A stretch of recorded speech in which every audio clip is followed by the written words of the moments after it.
আমি যখন ছোট ছিলাম খেলতে যেতাম মেঘের দলে। একদিন এক মেঘ বালিকা প্রশ্ন করল কৌতূহলে, এই ছেলেটা, নাম কি রে তোর? আমি বললাম, ফুসমন্তর। মেঘ বালিকা রেগেই আগুন, মিথ্যে কথা, নাম কি অমন হয় কখনো? আমি বললাম, নিশ্চয়ই হয়, আগে আমার গল্প শোনো। সে বলল, শুনবো না যা, সেই তো রানী, সেই তো রাজা, সেই তো একই ঢাল তলোয়ার, সেই তো একই রাজার কুমার পক্ষী রাজে, শুনবো না আর, ও সব বাজে। আমি বললাম, তোমার জন্য নতুন করে লিখবো তবে।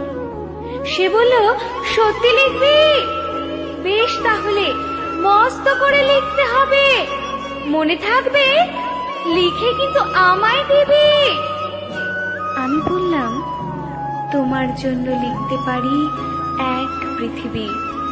লিখতে লিখতে লেখা যখন সবেমাত্র 2-4 পাতা, হঠাৎ তখন ভূত চাপলো আমার মাথায়।